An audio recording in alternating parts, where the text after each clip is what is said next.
We talked recently about the power of guilt, that when we feel guilty over things we've done, over the sin that we've committed against God, that can be very overwhelming and it slows us down. It hinders us from living the life that God wants us to live. And we talked about God's forgiveness is absolute, it's complete. Well, this week's Bible memory verse that I actually was supposed to do last week and didn't quite get around to doing it, this week's Bible memory verse will build on that idea, and it's one that I have been holding on to for many years. It is so practical in daily life.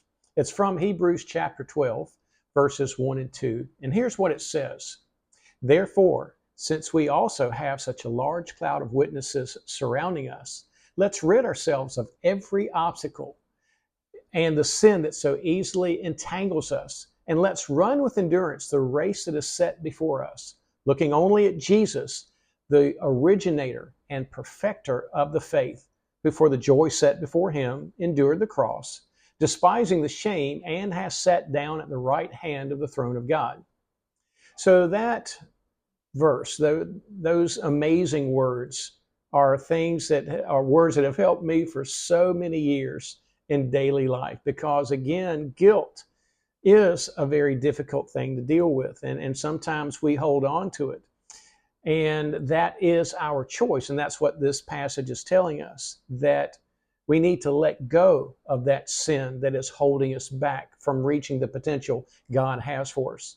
But there are three things out of this passage that will help us to do that. First of all, that we need to remember there are some great people of faith that have gone on before us. And they are an encouragement. They are an example to follow.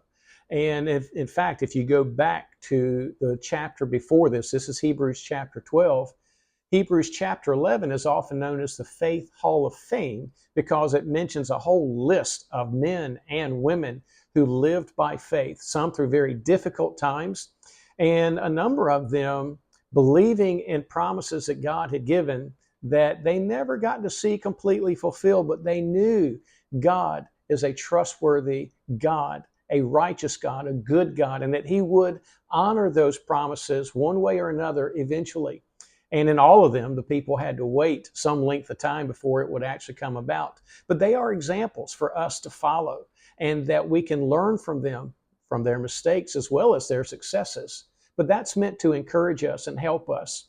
But then we need to also look at the second main truth of these verses, and that is let go of anything that's an obstacle to your faith.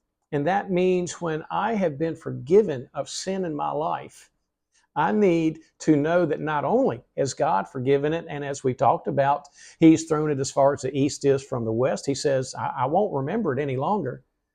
I need to take it the same way. I need to have that same attitude. And sometimes that's even harder to do because that means I have to forgive myself.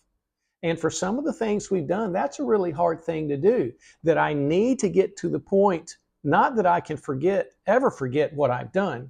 We can't do that. That whole idea of forgive and forget doesn't work either, right? When we've done something wrong, how do we get beyond that?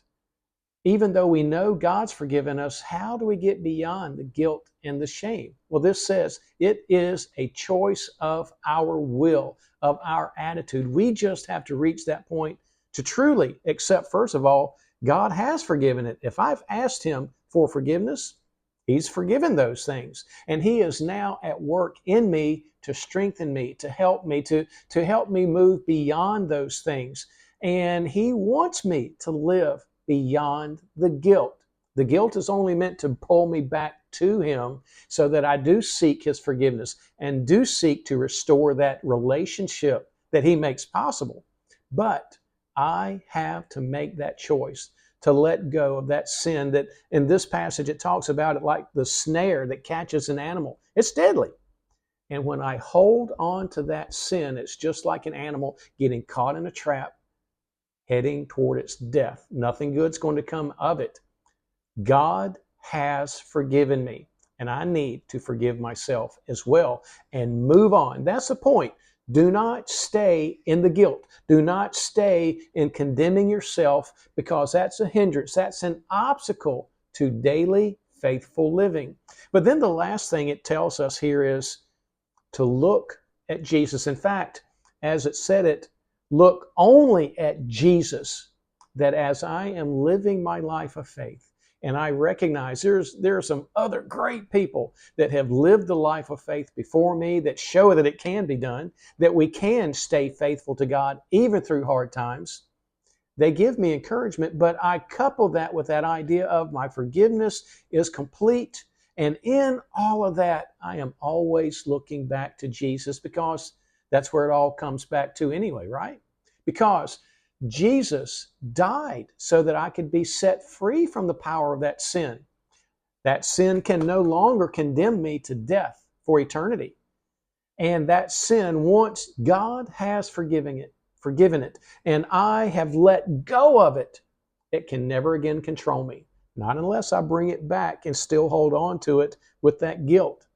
But this says, let go of anything, any obstacle, any sin that is ensnaring you and holding you back from reaching the potential God has for you. And that's what I want to remind us all of today, that God has a plan for our lives. He wants to do good things with us and through us and for us.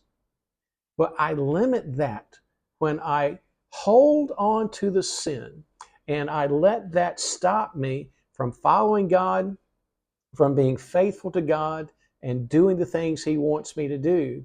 I need to let go of that sin and run with endurance that race that is set before me, that God is giving me the opportunity today to reach the potential He has for me.